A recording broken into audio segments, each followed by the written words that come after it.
अस्सलामुअलैकुम वरहमतुल्लाहि वबरकातुहू। ITV the real Kashmir news में आप सबका खैर मकदम है। मैं हूं आपका मेज़बान अज़हर शाहीन। नाज़रीन, आज हमारे साथ एक ऐसी शख्सियत मौजूद है, बिला वजह मैं कहूँगा कि ये एक ऐसी शख्सियत है जिन्होंने दुनिया भर में घूमे हैं, ट्रैवल किया है बेशतर ममालिक में, और एक पीस मैसेज को लेके इन्होंने काफ़ी सारे देश के बाहर जितने ममालिक हैं, मैं कहूँगा कि मेजॉरिटी में इन्होंने ज़्यादा वहाँ पर ट्रैवल किया है। तो ये पूरी जर्नी क्या है इनकी और कैसी रही और क्या मुद्दा मकसद था, इनसे जानने की कोशिश करेंगे। सबसे पहले आपका बहुत बहुत खैर मकदम। सबसे पहले शुक्रिया आपका हमारे साथ वक्त देने के लिए। जय जगत, ग्लोरी टू द वर्ल्ड। तो मेरा नाम नितिन सनावन है और मैं महाराष्ट्र के पुणे के जो शहर है वहाँ से आता हूँ, और पिछले 5 सालों से मैं गांधी पीस वॉक कर रहा हूँ। तो गांधी जी की 150वीं जो जयंती थी 2 अक्टूबर 2019 में, जी, उसी उपलक्ष्य में ये यात्रा निकली इंडिया से 18 नवंबर 2016 में। तो ये यात्रा साइकिल से निकली। फिर जो पहले हमारा कंट्री थी इंडिया थी या महाराष्ट्र में, फिर वहाँ से Thailand, Cambodia, Vietnam, China, Hong Kong, Japan, South Korea, फिर वहाँ से North America, Central America, South America, Africa, whole Africa, Europe, Central Asia, UK, Germany and Spain, Portugal, and my last country was in Afghanistan. तो अफ़गानिस्तान से मैं 1 जुलाई को अभी just India लौटा हूँ। 4 साल 5 महीना यात्रा चली, जो कि इस यात्रा का मूल उद्देश्य है कि सत्य और अहिंसा, जो गांधी जी की विचारधारा है कि जो सत्य है आदमी जीवित भर वो खोजता रहता है, और अहिंसा एक ऐसा वैल्यू है जिसके साथ उस सत्य का पालन करना, जो गांधी जी की मूल विचारधारा है। तो इसी ऊपर ये यात्रा रही। दुनिया भर के स्कूल, कॉलेज, यूनिवर्सिटीज़ है जहाँ पे लोगों को, बच्चों को मैंने पढ़ाया गांधी जी का, और मेरा पर्सनल एक्सपीरियंस। अच्छा नितिन भाई, चूँकि बड़ी मुझे लगता है कि बड़ी लाइफ है आपकी और काफ़ी सारे अपनी लाइफ में बहुत कुछ पाया है। सबसे पहले मैं जानना चाहूँगा कि थोड़ा सा बैक में आप बताइए कि कहाँ से आपकी जो इब्तिदाई तालीम स्टडी बिगनिंग हुई है, किस सन में हुई, क्या क्या आपने स्टडी के फील्ड में कितना आपने पा लिया, और फिर ये जो जर्नी है आपकी, जो पीस लविंग जर्नी आपने वॉक किया है अक्रॉस द वर्ल्ड, ये कब से शुरू हुई? सबसे पहले मुझे स्टडी के बारे में बताइए, कहाँ से आपने तालीम शुरुआत की? तो इस यात्रा का मूल जो है वो वहाँ मैं जब 16 साल का था वहाँ से शुरू हो जाता है। तो मैं जब 12th में था जी, तब 16-17 साल का था, और मेरी जो फैमिली है उसमें सभी धर्म के लोग रहते हैं। जैसे कि फैमिली हिंदू है, मदर क्रिश्चियन एक्सेप्ट की है, फादर रमज़ान का फास्ट करते हैं, ग्रैंड मदर सिखिज़म प्रैक्टिस करती है। तो एक घर में एक दीवार के ऊपर आप सब गॉड यूनाइटी है, सब मजहबों की यूनाइटी है। और एक दीवार पे सब रहते हैं एक साथ, कोई दिक्कत नहीं है। तो देश में क्यों नहीं रह सकते, और वो तो अलग चीज़ रही। फिर तो मैं रिलीजियस के साथ थोड़ा मैंने डिस्टेंस रखा, और उसके बाद जो साइंस है उसमें मैं काफ़ी इंस्पायर रहा मेरी जर्नी। तो जब मैं 17 साल का था तो with inspiration of Gautam Buddha, क्योंकि उनकी जो लाइफ है वो सत्य की खोज में उन्होंने अपने घर छोड़ के कि घर छोड़ना के बाद आप जो कंफर्ट जोन है उससे आप बाहर आते हो और एक अलग से दुनिया को देखते हो। और तो मैं 16 साल की उम्र में या 17 साल के बीच में ही मैं घर छोड़ के निकल गया। और वो एक ही रात थी बस। तो जीवन का मतलब क्या है, अर्थ क्या है, हम जीते क्यों है, सोसाइटी ऐसी क्यों है, तो उसी के लिए मैंने सब घर छोड़ के फिर निकल गया था। और एक दिन ही वो रहा, दूसरे दिन वापस आ गया, क्योंकि मैं मेंटली प्रिपेयर नहीं था उस समय पे। और फिर बाद में इंजीनियर बन गया, जॉब कर रहा था 6 महीना इलेक्ट्रॉनिक्स एंड टेलीकम्युनिकेशन। तब मैंने जो मेरी लाइफ प्रेडिक्ट की उसके बाद तो ये पता चला कि this will be not going to happen with me. मैंने जो देखा कि पैसा, घर, शादी, बच्चे और जो नौ कॉमन सी लाइफ है वो मैं नहीं जी पाऊँगा। और तो फिर वो सब छोड़ के फिर मैं महाराष्ट्र गांधी स्मारक निधि, एक पीस ऑर्गेनाइजेशन है महाराष्ट्र में, उनके साथ जुड़ा। और वहाँ पे जो महाराष्ट्र में कास्टिज्म है, जातिवाद है, उसके अगेंस्ट मैं 1.5 साल तक एज एक्टिविस्ट काम किया। और गांधी ने जो विचारधारा है उसके ऊपर 1.5 साल तक ये मैंने काम किया महाराष्ट्र में। चलिए, ये हो गई आपकी तालीम के बारे में। और इस तरीके से कहा कि एक रात आप अपने घर से भागे और खोज इसी की, हमारी सोसाइटी ऐसे भेदभाव में क्यों है और क्या कुछ हमारा मज़हब कहता है, बाकी मज़हबों के अक़ीदे क्या कहते हैं, और सब यही कहने में आता है कि जिस तरीके से आपने कहा कि बहुत बड़ी अपनी बात कही कि आपके घर में एक यूनाइटी है, एक रिलीजन, हर एक रिलीजन के लोग आपके घर में रहते हैं और हर एक रिलीजन को वो पालन करते हैं, चलते हैं उस रिलीजन, उस धर्म पर। चूँकि नितिन जी, आपसे जानना चाहूँगा कि अब आपकी जो, क्योंकि बड़ी जर्नी आपकी रही है, पीस, एक अमन का पैगाम लेते लेते हुए आपने सफ़र किया अक्रॉस वर्ल्ड। सबसे पहला सफ़र किस ममालिक में आपने किया और ये शौक़ कहाँ से पैदा हुआ, और क्या मकसद था कि आपको ऐसा करना पड़ा कि आपने सोचा कि मैं पूरे ममालिक में ऐसे जितने भी हमारे वर्ल्ड में कंट्रीज़ है वहाँ पर मैं जाऊँ और एक पीस मैसेज लेके जाऊँ जो गांधी जी ने दिए थे? क्या पूरा ये सिनेरियो है, इस बारे में बताइए आप। तो जो मेरी जर्नी बेसिक जो इंस्पिरेशन है वो सत्य की खोज है। और जब 1.5 साल तक गांधी ऑर्गेनाइजेशन में जब मैं काम कर रहा था, तो उस समय मैं गांधी जी से काफ़ी नज़दीक आया कि उनकी जो पूरी लाइफ है सत्य की खोज में ही रही। जी। जो उनका बुक पढ़ोगे, मेरी सत्य की खोज, मैं experiment with the truth, my experiment with the truth, मेरे सत्य के ऊपर प्रयोग, तो उनसे भी मुझे काफ़ी इंस्पिरेशन मिला, जो कि सर्विस बेस्ड उनका ट्रूथ सर्च है। और तो यही सबसे बड़ा मेरा इंस्पिरेशन है। दूसरी चीज़ है कि गांधी जी ह्यूमन हिस्ट्री में ऐसे कभी नहीं हुआ कि एक आदमी अहिंसा के साथ खड़ा होता है और पूरे देश को एक साथ लेके आता है, और अंग्रेज़ जो कि सबसे माइटिएस्ट एम्पायर था उसके अगेंस्ट अहिंसा के साथ, प्रेम के साथ, ट्रूथ के साथ फाइट किया। उसे वो बोलते सत्याग्रह। राइट। तो ये ह्यूमन हिस्ट्री में कभी हुआ नहीं, इतने मिलियंस ऑफ पीपल एक साथ लड़े। आप पूरी ह्यूमन सिविलाइजेशन को पढ़ेंगे तो आपको ऐसा कोई लीडर मिलेगा नहीं जो इतने मैसिव स्केल पे लोगों को इकट्ठा करके नॉन वायलेंस, सत्य के थ्रू आज़ादी की जो लड़ाई लड़ी। तो ये हमारे लिए सबसे बड़ी अपॉर्चुनिटी है एज ए इंडियन जी। कि वो जो इंस्पिरेशन है, वो जो नॉन वायलेंस की फिलॉसफी वो जो क्रिएट हुई इसके अंदर, राइट। वो हमें दुनिया भर पहुँचाए। ऑलरेडी दुनिया भर में है ही, फिर भी जो नए बच्चे हैं, यंग जनरेशन है, उन तक उन पहुंचाना। उन तक पहुँचाए। राइट। तो walking I think so it's one of the best way. आप किसी से के साथ रोड के ऊपर कनेक्ट हो सकते हो, आप नेचर के साथ कनेक्ट हो सकते हो, आप यूनिवर्स के साथ कनेक्ट हो सकते हो, और एक सत्य की खोज आपकी उसी के थ्रू भी हो सकती है। तो ये पूरा पावर पैक था ओके। जो वॉकिंग करना है। तो काफ़ी इंस्पायरिंग रहा मेरे लिए। जो लोग दुनिया भर में जो हर एक विचारधारा है जो दुनिया में है, हज़ारों धर्म के लोग रहते हैं, हज़ारों अलग अलग वे ऑफ थिंकिंग है, वे ऑफ लाइफ है, फूड है, कल्चर है। तो हम अपने जो छोटे सा गाँव या धर्म है उसमें हम अपना जीवन व्यतीत कर देते हैं। जी। तो मुझे लगता है कि हमको फ्री होना चाहिए, राइट। नई नई चीज़ें एक्सपेरिमेंट करनी चाहिए। ओके। हमारा रिलीजन तो है ही, लेकिन अलग अलग रिलीजन आप अपनाओ, राइट। उसका प्रैक्टिस करो। आप जब डरते हो ना किसी रिलीजन को प्रैक्टिस करने में, यानी वो आपका धर्म में कुछ कमज़ोरी है, ये दिक्कत है उसमें। तो आप एक्सप्लोर करो, धर्म नहीं उसके आगे भी चल के स्पिरिचुअलिटी उसे हम बोलते हैं, जो कि किसी मज़हब से कनेक्ट नहीं है, वो पूरा यूनिवर्स के साथ कनेक्ट है।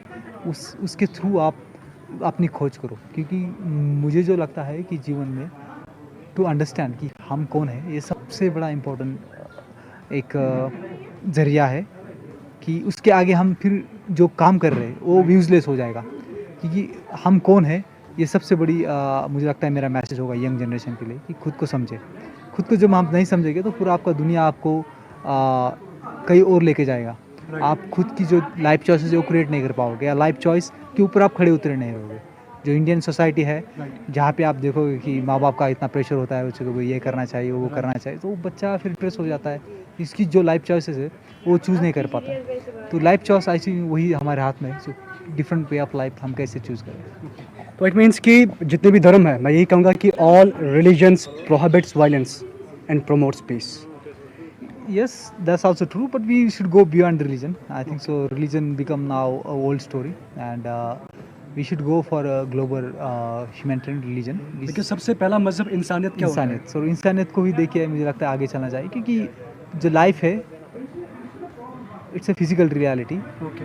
एंड इफ हम उसको नहीं देख पाए ठीक से तो फिर हम कहाँ तो घूम जाएंगे, हम सत्य के नज़दीक नहीं जाएंगे। ओके। तो एक साथ एक स्पिरिचुअल रियलिटी है और एक फिजिकल रियलिटी है, उसको एक साथ जाके हम कैसे आगे बढ़े, मुझे लगता है यही। क्योंकि आजकल जो आर्टिफिशियल इंटेलिजेंस है, क्लाइमेट चेंज है, राइट। और न्यूक्लियर जो थ्रेट है दुनिया के लिए, राइट। ये 30 सबसे बड़े हमारे थ्रेट्स हैं अभी अभी।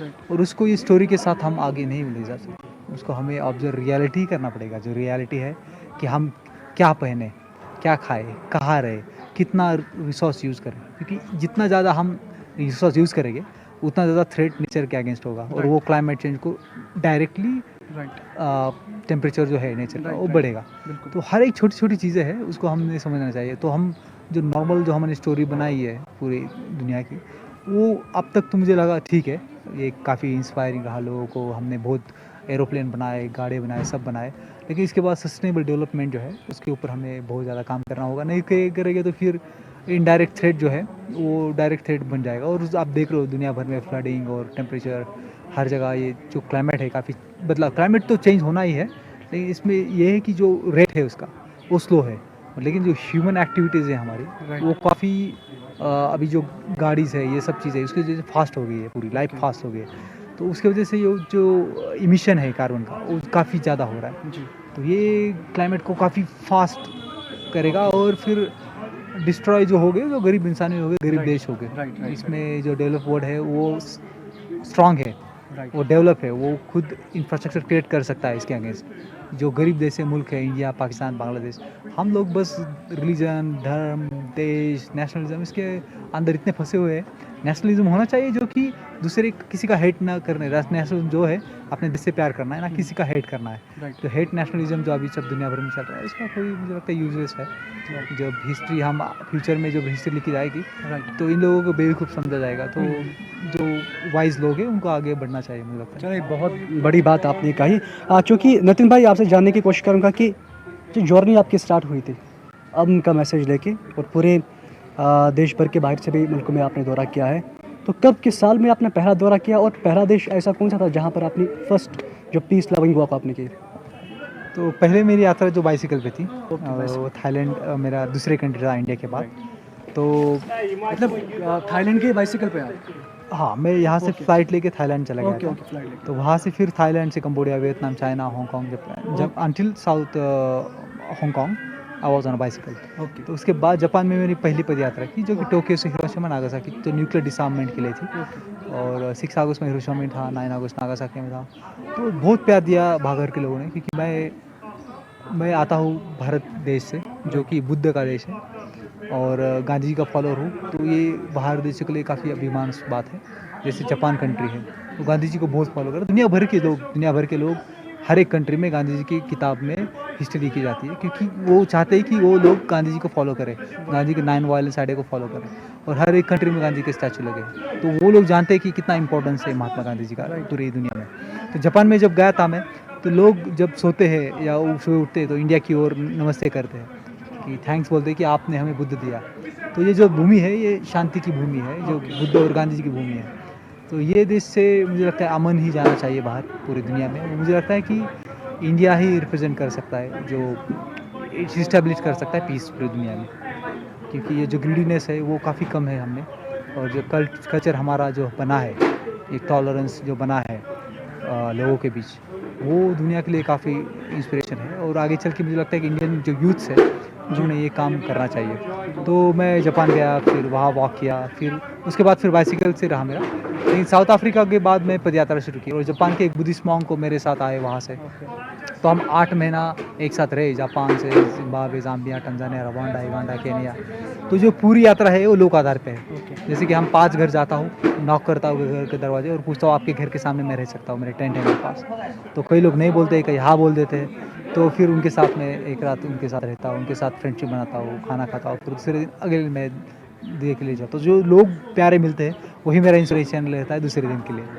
तो ऐसे दुनिया भर में इतने प्यारे लोग हैं, और मेरी जो हम बोलते हैं वसुधैव कुटुंबकम, कि पूरी दुनिया एक ही फैमिली है। और उसमें फिर आप मेरे चाइनीज़ मदर है, जापानीज़ मदर है, ब्रिटिश मदर है, जर्मन मदर है, सर्बियन मदर है, यूज़बेक मदर है। पूरी दुनिया में भाई बहन और मेरे घर है। तो मैं रिचेस्ट पर्सन हूँ उस हिसाब देखिए। तो रिच आदमी का क्या होता है कि बंगलो लेता है यहाँ वहाँ। तो मेरे दुनिया भर में घर है, दुनिया भर में कहाँ भी मैं जा सकता हूँ, रह सकता हूँ, काम कर सकता हूँ। तो मुझे लगता है कि मैं काफ़ी ब्लेस हूँ कि मैं ये कर पाया। कई लोगों को ये अपॉर्चुनिटी नहीं मिल पाती है। जी, बड़ी बात है, क्योंकि धर्म के नाम पर धंधा होता है, कास्ट के नाम पर झगड़ा होता है, मतलब ऐसे कई ऐसे मसाइल हमारे देश में इस वक्त बर्पा हो रहे हैं कि लोग है ना एक दूसरे के दुश्मन बन चुके हैं। और नितिन भाई एक ऐसा कदम उठा चुके हैं ये, और अभी किन किन देशों में इन्होंने अपनी जर्नी को वो किस अंदाज में सर्व किया, मेरे ख्याल में एक अमन का माहौल, एक अमन का पैगाम ये बराबर लेके आ रहे हैं। और अभी चूँकि हाल ही में आपने अफगानिस्तान का दौरा किया था, क्या लगा वहाँ पर? अफगानिस्तान से क्या मैसेज आपको मिले, लोग कैसे रहे, और क्या सोच लग रही है आपको वहाँ के लोगों के? अफगानिस्तान की सबसे बड़ी दिक्कत है कि रिलीजियस होल्ड बहुत ज़्यादा है, या फिर रिलीजन काफ़ी ज़्यादा है। तो एक बार रिलीजन आ गया तो फिर आपका दिमाग बंद हो जाता है, जो आप फ्यूचर की सोच नहीं सकते। जैसे कि मैंने पाया दुनिया भर में कि जब हिंदू हो तो 5 साल 5000 साल से उसकी हिस्ट्री शुरू हो जाती है। मुस्लिम हो तो 14 साल के बाद उसकी हिस्ट्री शुरू हो जाती है, यानी उसकी जो स्टोरी है वहाँ से शुरू हो जाती है। क्रिश्चियन हो तो 2000 साल, जू हो तो कई 4-5 हज़ार साल। तो फिर आदमी एक जो क्लियर लाइफ की जो आइडिया है कभी नहीं देख पाएगा, क्योंकि वो वही स्टोरी में जी पाएगा जो 2-5000 साल है, वही की स्टोरी उसको इम्पोर्टेंट लगेगी। जब एंथ्रोपोलॉजी आप पढ़ोगे, आप ह्यूमन इवोल्यूशन जब पढ़ोगे, जब देखोगे कि मैं इथियोपिया गया था तो वहाँ का एक जो ह्यूमन की जो क्या बोलते हैं हड्डियाँ है अभी तक वहाँ पे है, जो कि होमोडियस की है, वो चलना सीख रहे थे वहाँ से। तो प्रैक्टिकली फिजिकली मैंने ये चीज़ें देखी दुनिया भर में, जो म्यूजियम्स है, पिरामिड्स है, हिस्टोरिकल जो चीज़ें हैं दुनिया भर की, उससे हमें बहुत कुछ सीख सकते हैं कि हमारा ह्यूमन सिविलाइजेशन है 5000 साल से नहीं हुआ, ये काफ़ी बड़ा सिविलाइजेशन ये मोमेंट रहा। हम हंटिंग गैदरिंग सोसाइटी थी, फिर एग्रीकल्चर सोसाइटी हो गए। तो इसको हम नहीं समझ पाएंगे तो फिर ये हम खुद को नहीं समझ पाएंगे कि वहाँ से ही हमारे जो आइडियाज़ है वहाँ से आते हैं पूरे।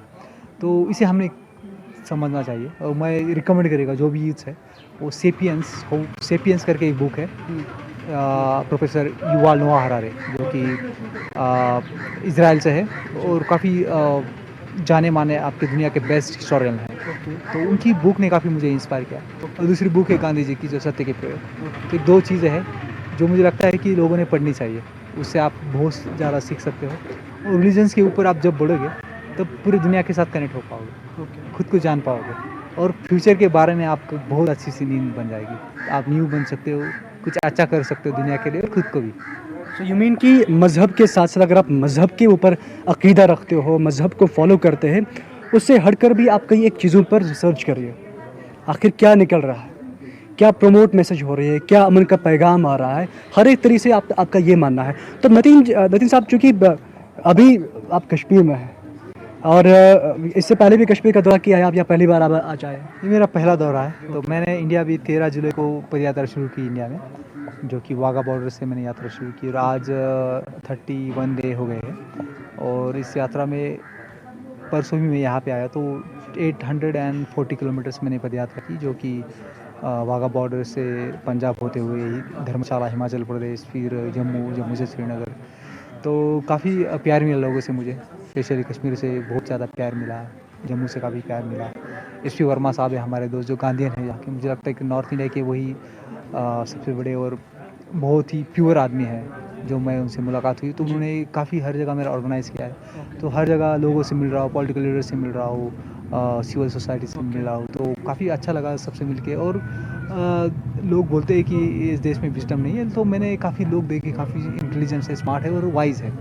वाइज़ होना सबसे बड़ी बात है कि एक्सपीरियंस के साथ आप कितना लोगों को इकट्ठा करना, यही सबसे बड़ा वाइजनेस है। तो वो भी लोग हैं इस देश में, तो उसने काफ़ी मुझे इंस्पायर किया कि लोग बोलते हैं कि कुछ बचा नहीं, जो मैंने भी देखा कि करप्शन है, डर्टीनेस है हमारे इसमें, रूल्स को फॉलो नहीं करना है। हाँ जी, तो ये सारी चीज़ें हैं, उसके साथ भी काफ़ी वाइज लोग हैं, काफ़ी अच्छा काम कर रहे हैं। तो वो एक मुझे लगता है कि वो खोप है, नई जो यंग जनरेशन है वो तो काफ़ी इंस्पिरेशन है मेरे सो लिए। After visiting Kashmir and now you are here in right now in Kashmir, क्या लग रहा है आपको लोगों के बारे में? लोग कैसे हैं यहाँ की, सोच कैसे है लोगों के, इंसानियत कैसे, एक ह्यूमैनिटी, एक हॉस्पिटैलिटी बताई जाती है, बार बार ये जिक्र करता है हर कोई कि कश्मीर के लोग एक उस तरीके हुस्न से माला माल है कि उनकी इंसानियत की मिसाल कहीं भी आपको नहीं मिलेगी। अगर आपको मिसाल देखनी है कश्मीर की, हॉस्पिटैलिटी देखिए, कश्मीर के लोगों से देखिए, क्या कुछ इस बारे में कहेंगे आप?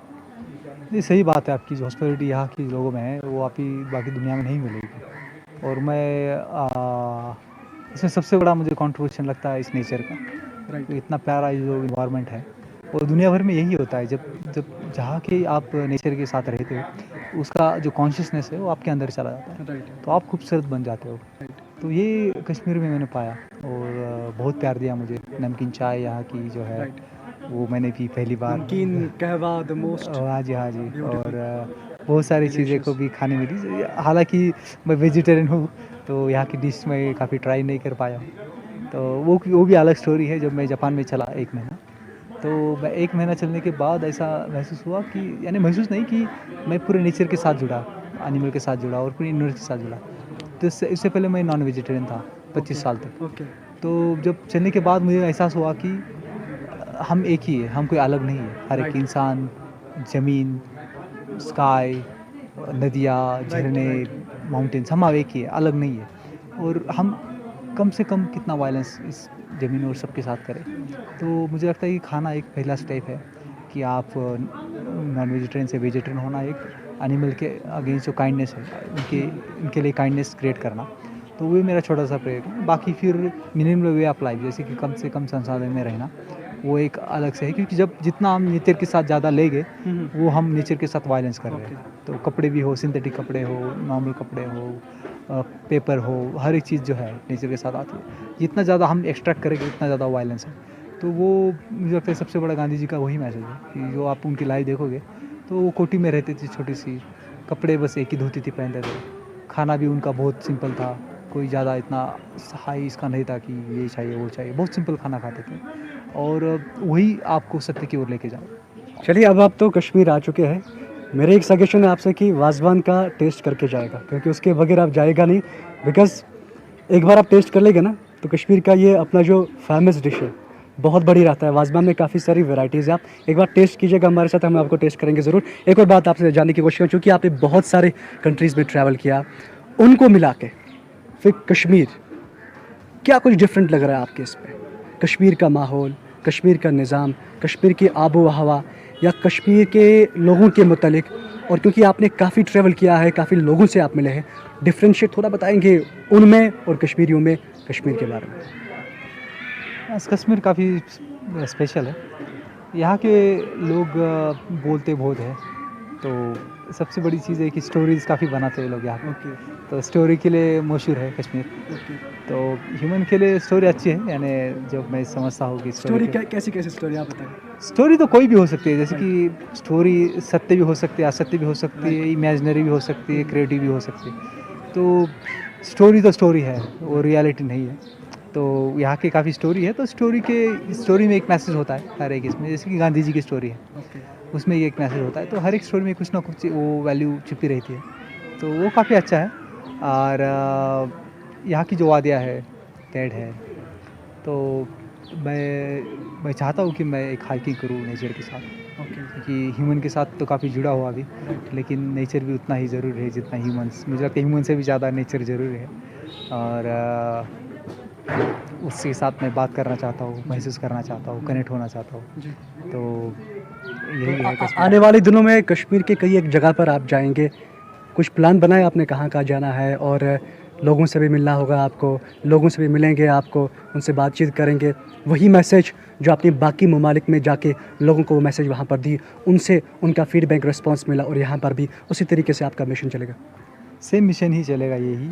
और सबसे बड़े इस मिशन का यही है कि सत्य और अहिंसा, जाकि इसमें कोई पॉलिटिकल थॉट नहीं होना चाहिए। किसी भी तरीके का भेदभाव नहीं, हाँ, किसी तरह का भेदभाव नहीं है, और देखना है कि ह्यूमैनिटी को सबसे ऊपर रखना तरजीह है देनी है।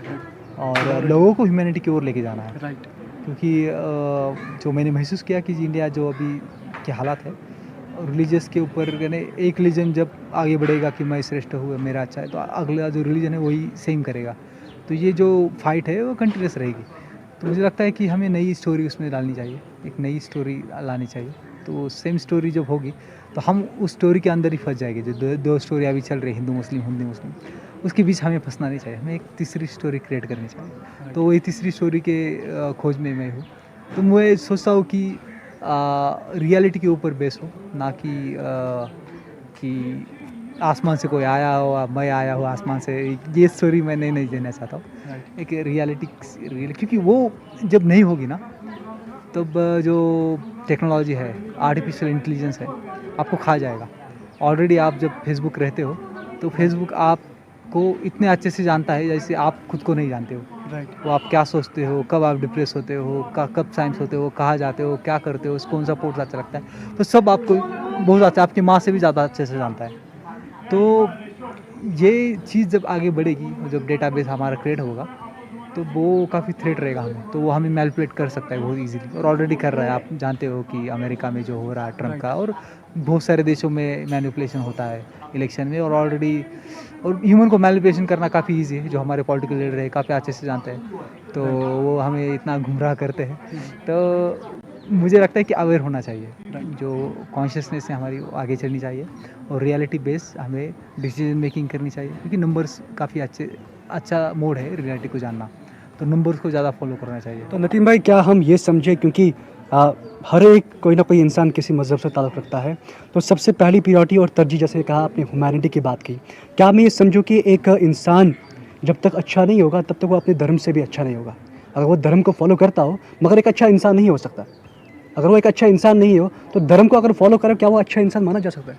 नहीं, कभी भी नहीं। धर्म का सबसे बड़ा इम्पोर्टेंस है कि मॉरल वैल्यू देना, और मॉरल वैल्यू देना ही सबसे बड़ा मुझे लगता है धर्म का ये है। और अभी आप देखोगे दुनिया भर में कि कितनी मॉरलिटी है। ये इंडिया में मैं आपको बता दूं, हमारे एक फेमस इस्लामिक स्कॉलर वो कहते हैं कि एक मुसलमान तब तक अच्छा मुसलमान हो ही नहीं सकता जब तक कि वो एक अच्छा इंसान हो। ये सही बात है आपकी। और अच्छा इंसान बनने के लिए धर्म की भी ज़रूरत नहीं है। जब मैं जापान गया ना, जापान में कोई धर्म नहीं है, लेकिन वहाँ आप जाओगे तो ट्रेन में जाओगे तो एक कोई आदमी वहाँ पे नॉइज़ नहीं करेगा। हर एक आदमी अपना अपना काम करता रहेगा, सिंगल नॉइज़। इवन मुझे भी कॉल आया था, मैं ट्रेन में जब गया था तो मैं ले नहीं पाया क्योंकि मेरी वजह से बाकी लोग डिस्टर्ब हो जाएंगे। तो इतनी मॉरलिटी उनमें है। रास्ते के ऊपर ऐसे फेंक नहीं देंगे कि मेरा खाना हो गया तो अभी डाल दिया, क्योंकि आप जब डालोगे तो दूसरा आदमी देखेगा तो उसको अच्छा नहीं लगेगा। तो ये लोग इतना केयर करते एक दूसरे के बारे में। तो ये मॉरलिटी का हाई स्टैंडर्ड है। उसके लिए कोई मज़हब की ज़रूरत ही नहीं है। तो मुझे लगता है कि 21st सेंचुरी में मॉरलिटी को लाने के लिए जो बोला जाता है कि मज़हब ही चाहिए, ऐसा कुछ ज़रूरत नहीं है। हमें मॉरलिटी के साथ अच्छे तरह से रह सकते हैं जब हम एक दूसरे के बारे में सोचें, सत्य को जानें। चलिए, बहुत अच्छी बात है, चूँकि जिस तरीके से नितिन भाई ने एक मिशन को स्टार्ट किया है और स्टार्ट के बाद अभी उनका मिशन चल रहा है, काफ़ी सारे ममालिक में जा चुके हैं, वहाँ पर ट्रैवल किया है, वहाँ पर एक अमन का पैगाम लेके गए हैं, वहाँ से लोगों से वहाँ की बात की और लोगों का भी काफ़ी अच्छा वहाँ पर फीडबैक रहा है। जहाँ पर भी ये गए हैं, रिसेंटली अफ़गानिस्तान गए हैं, चूँकि थाईलैंड गए, हांगकॉन्ग, चाइना, इन सब जगहों पर ये गए हैं। अभी कश्मीर में मौजूद हो और कश्मीर में भी यही मिशन इनका है कि इसको हम फॉरवर्ड ले जाकर लोगों से मिलेंगे, उनसे अमन की बातें करेंगे, ह्यूमैनिटी की तरजीह देंगे और बाकी जितने भी कॉन्फ्लिक्ट इश्यूज़ है या बाकी जितने भी भेदभाव है उसको अलग करके एक इंसानियत का नाम यहाँ पर हम देंगे। तो बेहद हम शुक्रिया नितिन भाई कि आपने बहुत ही अपना कीमती वक्त हमारे साथ सर्व किया, उसके लिए हम बहुत आपका शुक्रगुजार हैं। Thank you so much. और 2 अक्टूबर को मेरी यात्रा ख़त्म होगी दिल्ली में, क्योंकि यहाँ से लेह लद्दाख होकर उत्तराखंड, उत्तर प्रदेश, और 2 अक्टूबर दिल्ली में यात्रा समाप्त होगी, जो कि गांधी की 192वीं जयंती होगी।